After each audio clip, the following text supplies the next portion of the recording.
Hey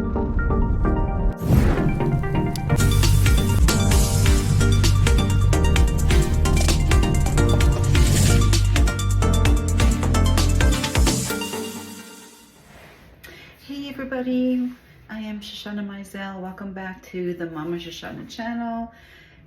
So happy that you're here. I have the second installment of how to know or see the signs if you are in an abusive relationship.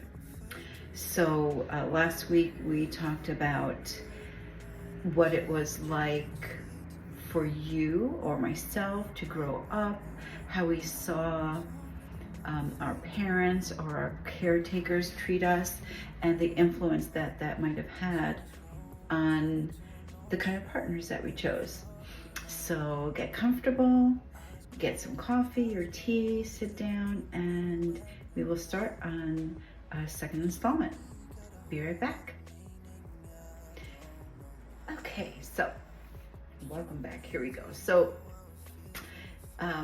basically this video podcast today is about how to detect if you are in an abusive relationship. What are some of the signs?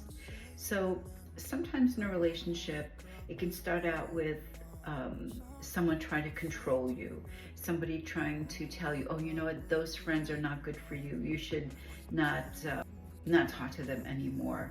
Or they want to isolate you from your family. They want to tell you how to dress. So that's a very, that's a first red flag. If somebody wants to put distance between you, your friends, and your family, and also how you make decisions and how you want to present yourself to the world. Another one is trying to make you feel guilty for taking time for yourself. If somebody is always wanting to be with you, always wanting to know where you are, what you're doing, you don't feel like you're being trusted, and if you want to just have autonomy over yourself, if you want to have time for yourself, whether it's with friends or just want to be alone, and they give you a hard time about that, that is definitely a red flag. Another one is kind of like the opposite of them trying to control you, is the silent treatment, that passive aggressive where, they say absolutely nothing to you. They give you the silent treatment.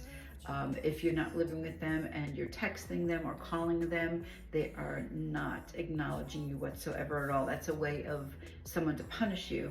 And sometimes it can be even more painful than someone just screaming at you, because at least they're acknowledging your existence, and at least they're communicating to you, even if it's through, anger or a very passionate emotion. That is a red flag. Another one is trying to interrupt your relationship with your children. If you are married or you're living with the father or mother of your children, and for example, I can definitely relate to this big time myself, because I remember when one of my marriages where I was sometimes disciplining my son, or I was teaching him, let's say, math in a certain way. I had my own way of doing things. My husband at the time would constantly interrupt me. He wouldn't let me finish trying to teach my son a lesson in the way I felt was appropriate. The fact that my son and I would have our own individual relationship, and he would have his own individual relationship with his father, and then us as a family unit would be, a whole different thing. So that's a big red flag as well. If your partner is keeping financial information from you. So, if you want to know about what's going on with your bank account, if you want to know what's going on with your investments, if you want to know, how much does your partner make, and in relation to how much you make, and what is a fair agreement that you guys come up with as far as allotting who pays for what and how much do each of you contribute, and then your partner wants to keep all that a secret from you, that is a red flag. If your partner does not support you during sex, does not accept when you're not in the mood. So, if you're being intimate with your partner and they don't care about whether you're satisfied or not, they judge you if you want to do things a certain way, and if you don't feel like having sex, you're just not in the mood, and they try to guilt you into it.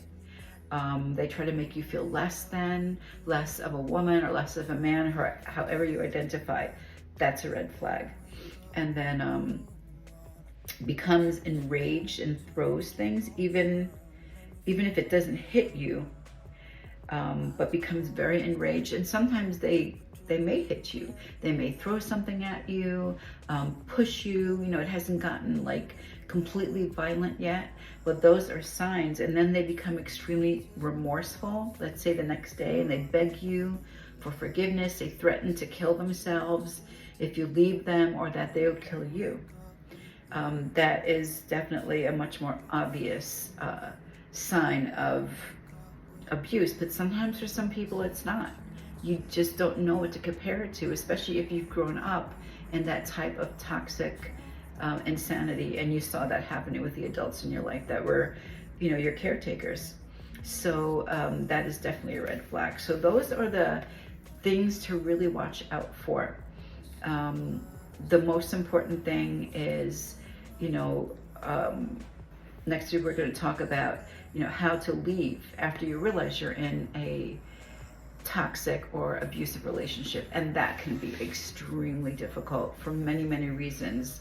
We're going to talk about resources. We're going to talk about how to get out of an abusive relationship or abusive situation in the safest way possible. So hopefully this helps.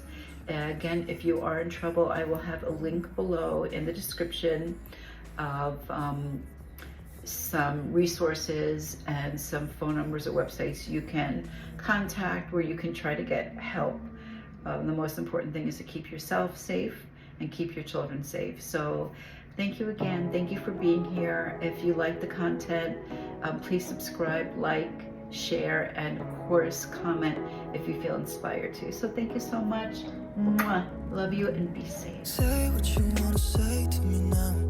I want to wake up with you in the morning. Show me there's nothing fake to me now. I want to wake up with you in the morning. Say what you want to say to me now.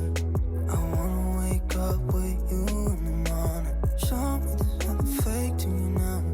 I want to wake up with you in the morning. Turn this room, turn it to an ocean. Let me float around.